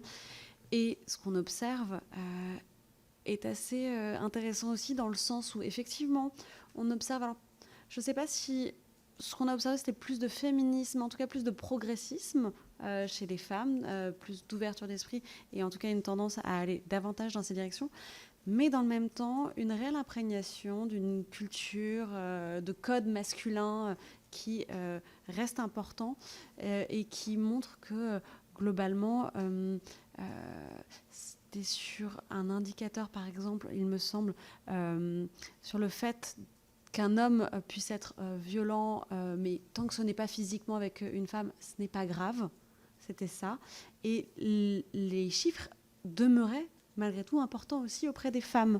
Donc, ce n'est pas parce qu'il y a une dynamique vers plus de progressisme ou plus de féminisme au sein d'une population, et notamment, en l'occurrence, la population des femmes, qu'il n'empêche que des représentations qu'elles ont connues à travers des fictions, à travers des récits, à travers de la pornographie aussi, puissent persister dans leur imaginaire, dans leur représentation et dans les normes auxquelles elles se réfèrent. Ça, c'est la première chose. Je voudrais revenir aussi sur cette enquête d'Hugo Meunier, je crois, au Canada, qui montrait quand même donc en 48 heures, je crois que c'était 105 hommes s'étaient portés volontaires pour, disons-le, violer sa femme fictive, que seuls 3 se sont préoccupés d'un éventuel consentement, dont un qui a dit « je profiterai donc d'elle endormie », ce qui est glaçant.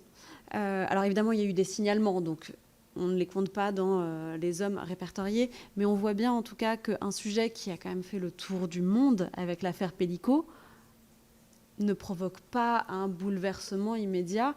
Donc on a beau entendre du not all men, en fait il y a toujours une difficulté de prise de conscience et des réactions qui demeurent. Donc il y a une éducation à faire, mais l'éducation, elle prend du temps. Ce qui m'amène au point, avant 16 ans, est-ce qu'on peut mesurer? Et est-ce que ça sert d'avoir une action avant 16 ans, ou en tout cas jeune à l'école, si ça revient à 25 ans? La première chose, avant 16 ans, est-ce qu'on peut mesurer? Donc là, c'est vraiment d'un point de vue technique que je vais vous répondre. Oui, on peut mesurer. Mais la limite, et dont nous avions discuté avec SIDAction, c'est qu'avant 16 ans, quand on réalise de l'interrogation en ligne, on doit passer par les parents, ce qui crée une vraie limite dans ce type de sujet où déjà la discussion est limitée. Dans une étude qu'on avait réalisée pour la maison des femmes. 27% des parents, il me semble, disaient parler de sexualité avec leurs adolescents. 27%, c'est très faible. Donc, imaginez répondre à des questions sur le consentement ou autre avec ses parents à côté, ça va biaiser. C'est pour ça qu'on a fait le choix de commencer à 16 ans. La question s'est posée de savoir quel était le seuil. C'est possible, c'est pas forcément ce qu'on recommande, ou en tout cas, il faut une autre méthodologie. Ça, c'est la première chose sur le point technique. Est-ce que ça sert ensuite... Alors, ça, c'est mon point de vue de sondeuse, et je laisserai mes camarades répondre aussi. Est-ce que ça sert d'intervenir aussitôt quand ça revient à 25 ans? Oui, évidemment. Pourquoi? D'une part, parce que si des jeunes hommes de 25 à 34 ans adhèrent à ces contenus, c'est aussi des jeunes hommes de 25 à 34 ans en 2026 qui ont grandi avec des représentations, des normes qui infusent encore. Il faut aussi avoir ça à l'esprit. C'est une histoire d'époque aussi. Pourquoi ça sert? Parce que je reviens à ce que je disais tout à l'heure. Quand on a des parents qui ont des difficultés à parler de sexualité avec leurs enfants, on peut le comprendre, hein, c'est pas forcément évident comme dialogue, que l'EVARS n'est pas suffisamment présent aujourd'hui dans les écoles, que la pornographie est un canal important, que les réseaux sociaux sont un canal déterminant dans la connaissance et l'apprentissage des normes qui vont être retenues en termes de sexualité. Oui, il faut pousser, il faut se donner les moyens de changer la donne et justement de changer l'équilibre aujourd'hui pour avoir des discours qui permettent de rationaliser et de donner des normes justes aux jeunes hommes, mais aussi aux jeunes femmes. Les jeunes hommes et les jeunes femmes ont les mêmes discours, ont la même exposition aux réseaux sociaux, ont la même exposition, alors avec des contenus différents bien sûr, mais ont les mêmes séances d'EVARS ou non. Mais les jeunes femmes ne tiennent pas ces discours-là à tel point. Néanmoins, on voit aussi quand même une porosité sur leur rôle et le rôle des hommes, et c'est déterminant, et c'est un point qui est aussi important à investiguer aujourd'hui. Mais quand on voit in fine dans les résultats justement dans les statistiques, et là hors sondage, vraiment les statistiques publiques en termes d'agression sexuelle, de viol, ce sont des hommes, ce ne sont pas des femmes. Donc c'est aussi là où l'enjeu se situe, c'est éduquer les jeunes hommes pour que il n'y ait pas de glissement vers des agressions, des viols, des violences sexuelles, et que le consentement opère. Éduquer les jeunes femmes pour qu'elles revendiquent aussi leurs droits. Et pardon, dernier point sur les autres parties. Concrètement, on voit que, je vais dire assez globalement, mais pour les partis situés à la gauche de l'échiquier politique, tous les chiffres sont globalement meilleurs qu'à l'extrême droite. C'est vraiment à l'extrême droite où on voit que ça décolle. Après, même si notre échantillon était conséquent, sur certains partis, on ne voit pas, on n'a pas suffisamment d'effectifs parce que trop peu de personnes se sentent proches de ces partis. Mais on voit vraiment une polarisation entre gauche et extrême droite, avec un centre et une droite plus neutre sur ces sujets-là. Ça vraiment, il y a un effet croissant en allant à l'extrême droite, et ceux qui ne se sentent proches d'aucun parti sont plutôt ont des opinions relativement similaires aux personnes qui se situent à gauche de l'échiquier politique. Sur les questions de masculinisme, j'entends.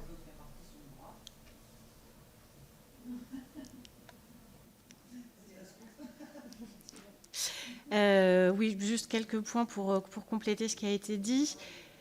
Sur la façon dont les filles se positionnent, effectivement, on le disait, de toute façon, c'est vraiment des sujets à explorer. Il faut réaliser davantage d'études pour le comprendre. Sans doute qu'il y a aussi un phénomène qui est un phénomène de se faire accepter. C'est-à-dire qu'en tant que femme, le besoin de se faire accepter par les hommes constitue une adhésion à ces thèses, au moins en apparence, même si finalement c'est plus du déclaratif que vraiment quelque chose qui est intrinsèque. Mais voilà, et notamment pour les plus jeunes, les femmes qui veulent être reconnues par les garçons, finalement, elles ont aussi très peu de possibilités autres que de dire « Ah ben, ces normes-là, elles sont super ». Donc ça, forcément que ça joue. C'est pas la seule chose, mais ça joue. Bien évidemment, sur le fait d'aller tôt et d'avoir les VARS en fait qui arrivent tôt, on l'a dit, hein, c'est de la prévention, c'est le fait aussi d'anticiper l'avenir. Alors sans doute qu'il y a aussi ces hommes de plus de 25 ans, ils ont été exposés à des contenus, et notamment je pense à des contenus culturels, hein, des films, des séries, etc., qui ont aussi prôné un certain nombre de valeurs qui sont en évolution aujourd'hui, hein. On voit sur les contenus pour les jeunes, dans les dessins animés, etc., des normes qui sont quand même vraiment en évolution, avec des filles beaucoup plus puissantes, avec des rapports hommes-femmes beaucoup plus égalitaires et respectueux. Donc ça joue forcément. Mais oui, je le disais, c'est un pari sur l'avenir et c'est aussi engager l'avenir. Dans les VARS, nous, ce qu'on trouve intéressant, c'est aussi ce qui est la rationalisation des finances publiques et finalement la prévention des coûts qui sont liés aux futures violences sexistes et sexuelles, aux IST, aux grossesses précoces, aux discriminations, qu'il s'agisse de dépenses de santé, de police, de justice ou de protection sociale. Donc arriver en amont, bien évidemment, c'est permettre d'endiguer tous ces phénomènes. Oui, je ne peux que confirmer tout ce qui a été dit précédemment. Et puis, oui, on parle effectivement de jeunes qui ont 25 ans. Et il faut savoir quand même que ces dernières années, seuls 15% des jeunes ont pu bénéficier d'éducation à la vie affective, relationnelle et sexuelle. Donc voilà, on espère effectivement, je suis persuadée que la prévention aura un impact sur la jeunesse qui arrive et qu'il est vraiment important d'investir sur cette jeunesse pour pouvoir faire des économies dans l'avenir, que ce soit tout ce qu'a dit Hélène précédemment sur la santé, notamment, qui est plus mon domaine. Et l'éducation, je pense que le niveau de diplôme, ce qui a été dit aussi tout à l'heure, a un impact important. Nous, on peut le voir, par exemple, dans tout ce qui est lycée professionnel. Il y a beaucoup plus de difficultés, sans vouloir les stigmatiser, hein, mais on sent que le niveau de diplôme a un impact. Et l'esprit critique pour les jeunes non diplômés est plus compliqué à avoir sur les réseaux sociaux. Marie-Pierre Monnier.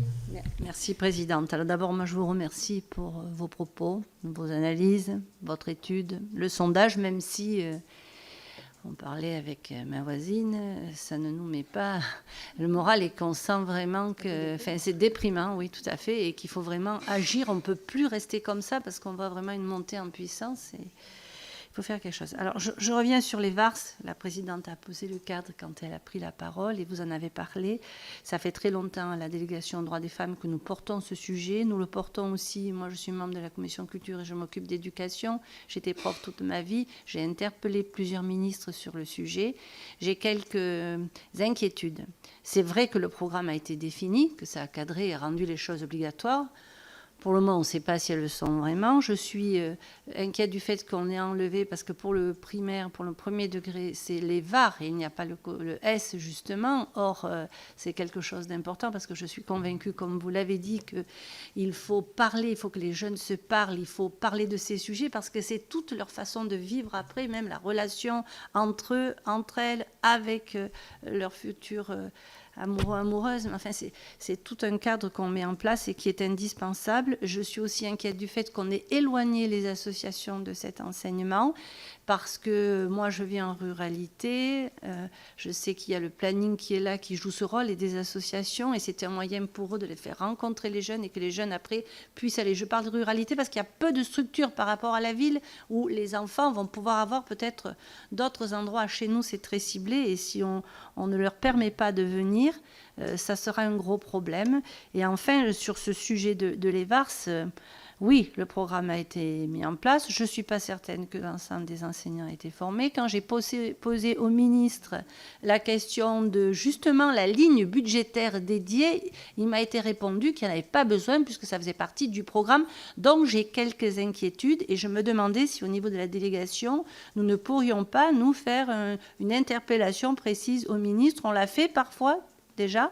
Et c'est quand même quelque chose qui est consensuel, de savoir comment concrètement c'est mis en place. Est-ce que c'est effectif? Est-ce qu'il y a vraiment des moyens pour le faire? J'ai eu à titre de dromoise une inquiétude quand vous avez parlé du recul de l'aide au niveau des associations, puisque dans mon département, la précédente présidente a fermé 7 centres de santé sexuelle et a diminué l'aide au planning. Donc oui, il y a un recul. Il faut vraiment se bagarrer pour que les choses aillent dans un sens inverse de celui dans lequel nous avons le sentiment d'aller. Alors, je suis très attachée à la ruralité, comme la présidente vous avez expliqué, et il faut me repréciser. Donc, j'ai vu que dans les documents qui nous ont été dits, il y a 1508 hommes qui ont été contactés pour ce sondage. C'est ça? Je ne me trompe pas. Où les avez-vous pris? Comment ça s'est fait? Je reviens sur cette question, ruralité ou urbain, mais aussi où en France, parce que quand même, ça peut interpeller. Vous savez que sur les violences intrafamiliales, et en particulier sur les féminicides, la ruralité est particulièrement impactée, donc ça, j'aimerais bien savoir. Et puis, j'ai été aussi interpellée sur le fait de la petite vidéo là, que vous avez présentée. Si j'ai bien compris, vous avez dit 300 000 vues ou bien ce que je n'ai pas compris. Et tout à l'heure, vous avez parlé de 600 000 vues pour quelque chose qui allait dans le sens inverse. Donc finalement, c'est peut-être pas beaucoup. Comment faire prospérer cela? Merci. Qui répond? Oui, puis Éléonore Carré sur d'où viennent les 1300, etc. Oui, ce sera moi. Moi, je vais plus répondre par rapport à l'éducation nationale. Alors, pour l'instant, de ce qu'on en sait, donc, ce sont les référents et les formateurs éducation à la vie affective et sexuelle qui sont en cours de formation, qui sont formés de façon en présentiel. Pour l'instant, les autres personnels, les formations arrivent progressivement. Il y a des parcours magistères en ligne. Voilà, pour l'instant, l'ensemble des professionnels de l'éducation nationale ne sont pas formés en masse. Comme je vous disais tout à l'heure, la ligne budgétaire, c'est 119 millions d'euros, mais qui correspond à la masse salariale estimée. Il n'y a pas de ligne budgétaire supplémentaire et pas de ligne budgétaire non plus sur la formation des personnels et qui pourtant est nécessaire au vu des évolutions d'une part technologique et de l'évolution par rapport à tout ça. Et puis oui, je voulais souligner aussi l'importance des associations. Moi, je suis d'accord avec vous, au niveau rural, les infirmières et les enseignants ne peuvent pas tout faire. Les enseignants ne se sentent pas toujours en capacité de faire l'éducation à la vie affective et sexuelle.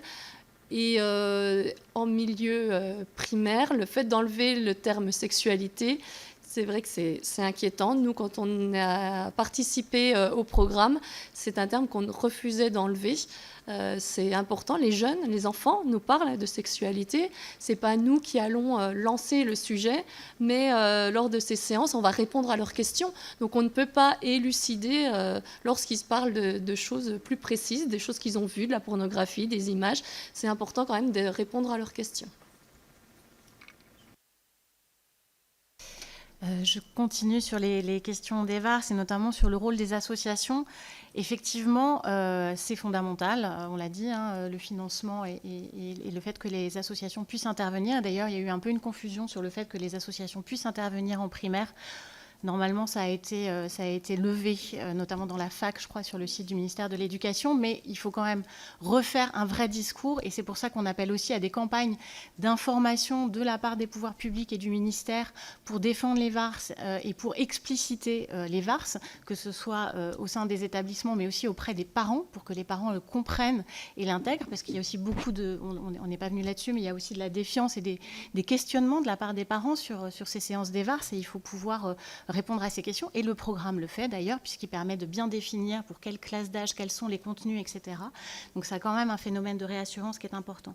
Pour revenir sur la question des associations, c'est aussi des associations qui sont extrêmement formées. Former les enseignants, c'est fondamental, mais les enseignants, c'est 12 heures de formation.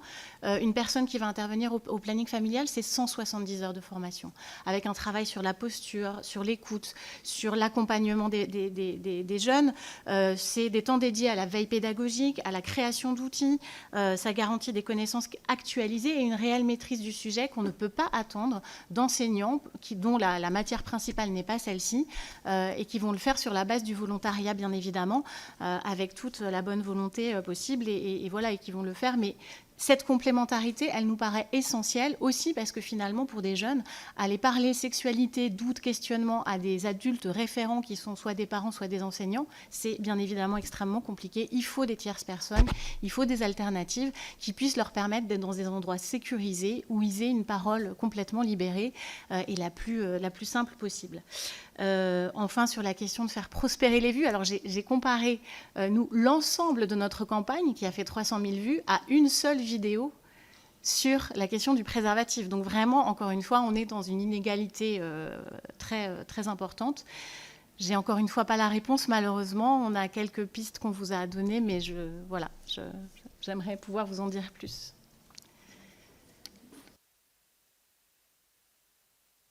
Peut-être apporter sur l'affaire des diplômes. Ah pardon, vous vouliez parler, Éléonore Carré, pardon. Aucun problème. Sur la question de l'origine des personnes que nous avons interrogées. Donc, nous les avons interrogées en ligne, via panel. Ça, c'est la première chose. Et ensuite, nous avons un échantillon représentatif de cette population des hommes âgés de 16 à 59 ans. Est-ce que c'est possible de mettre... Je peux le faire. Je suis passée rapidement dessus tout à l'heure parce que j'avais pas mal de choses à vous dire. Mais c'est la structure de l'échantillon, c'est la structure INSEE. Donc c'est vraiment représentatif de la population des hommes de 16 à 59 ans. Et vous le voyez, nous avons donc des personnes qui viennent de toutes les régions de France. C'est pas uniquement l'Île-de-France ou une certaine région. Et aussi sur tout le territoire.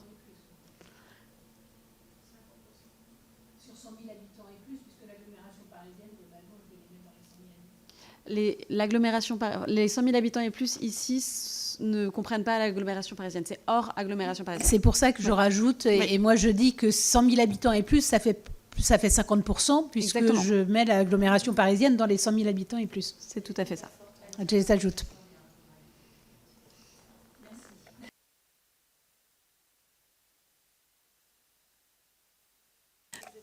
Vas-y, Laurence Rossignol. Partager un élément avec vous. L'année dernière, on a fait une enquête, mon association l'Assemblée des femmes, la Fondation Jean Jaurès et Ipsos sur la perception du féminisme. Et ce qu'on s'est aperçu, ce dont on s'est aperçu, c'est que les adhésions les plus importantes aux items antiféministes étaient dans les CSP++. Donc, je voulais... et en fait, dans les CSP++, on a en général le niveau de diplôme qui permet d'être CSP+. Donc, il faut faire attention, il y a une radicalisation aussi chez les CSP+. On a toujours tendance à dire les gamins les moins diplômés, les gamins d'ELEP, etc. Mais c'est en même temps ce que moi j'ai observé, c'est en même temps les plus attentifs et les plus demandeurs d'autres canaux d'information. Il y a un truc à... Voilà, faut pas stigmatiser. Après, je vais revenir sur la question sur les religions que vous avez. Moi, non, les religions, c'est pas le sujet c'est la politique. Bah non. Je vais vous dire pourquoi. 2014, ABCD de l'égalité. D'où sont parties les campagnes qui ont eu la peau des ABCD d'égalité? Des mosquées et des paroisses traditionnalistes. Donc, tout ceci ne s'est pas évaporé. Quand on observe en France une montée, une crispation sur des formes religieuses rigoristes, dans des religions qui considèrent que les hommes et les femmes ne sont pas égaux ou complémentaires, ou que les femmes sont assignées à la fonction reproductive depuis toujours. Il y a un lien entre l'affiliation religieuse et les convictions, et aussi sur ces affaires de masculinisme. Donc, l'histoire qu'il faut on détourne un peu les yeux. Moi, je veux savoir, si on me dit les niveaux de diplôme, la taille des logements, masculinisme et taille des logements, masculinisme... À un moment donné, je veux avoir masculinisme et convictions religieuses, parce que j'en ai expérimenté les conséquences au moment des ABCD d'égalité. Et je voulais savoir, la question était plutôt pour Éléonore Carré, est-ce que dans les enquêtes que mène Opinionway, est-ce que vous interrogez, faites aussi ce croisement-là? Parce qu'on croise tout. On croise tout. La difficulté, généralement, et je pense que vous devez le savoir, c'est les effectifs disponibles. C'est comme pour le politique, où j'expliquais que sur certains partis, on ne peut pas analyser.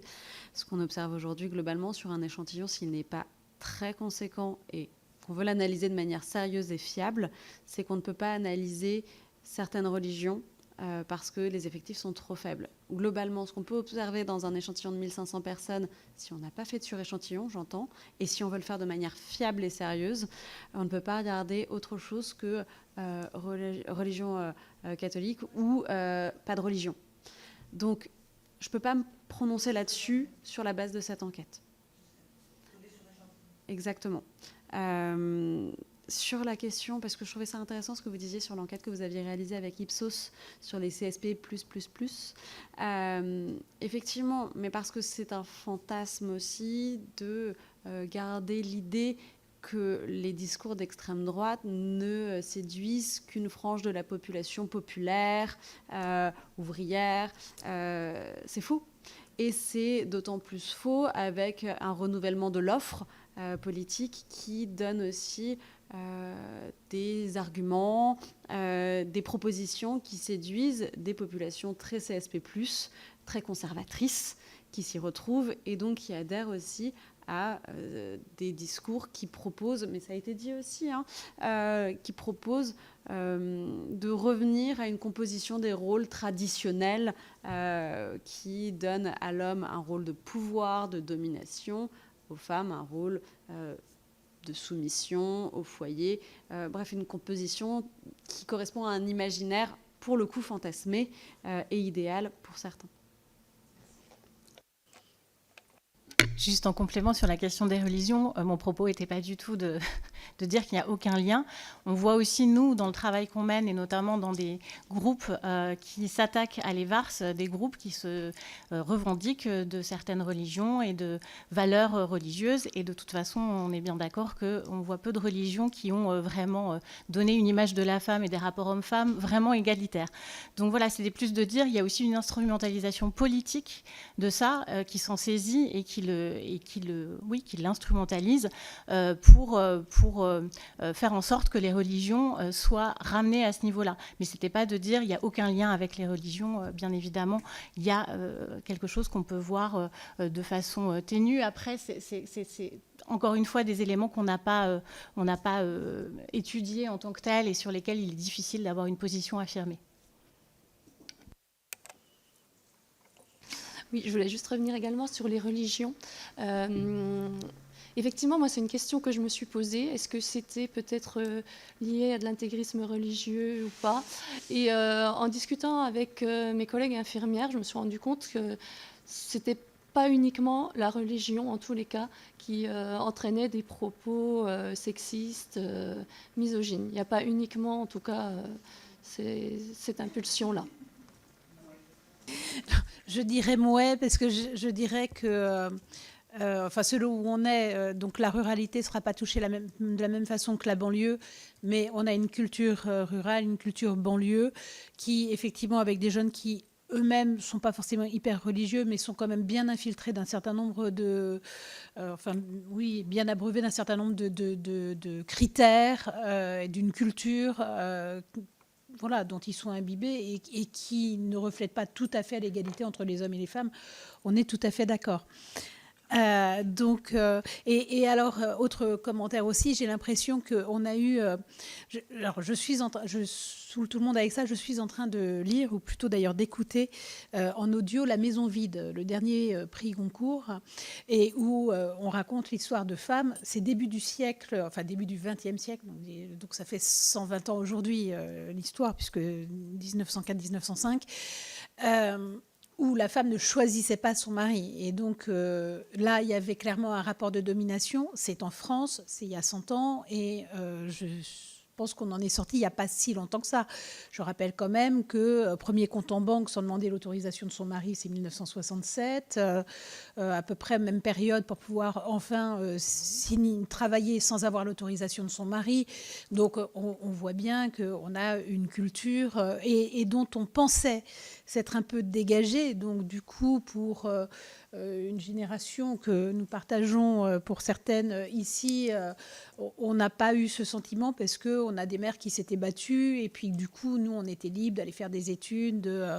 Et puis, effectivement, là, on a ce qui s'appelle, chez certains, et entre autres dans le monde du travail, ce qui peut expliquer TCSP+, aussi, la fameuse gender fatigue, parce qu'effectivement, à partir du moment où on met des critères pour que les femmes puissent accéder à des postes et réduire les inégalités, certains considèrent qu'ils ont été spoliés de la place qu'ils auraient dû avoir parce qu'une femme l'a obtenue. Donc il y a effectivement une résistance qui se fait, mais j'ai vraiment l'impression qu'il y a ce retour et cette baisse, quoi. Il y a eu un moment où les droits des femmes ont vraiment augmenté, et puis là maintenant on est obligé de se battre pour les maintenir, pas pour augmenter, mais déjà pour les maintenir.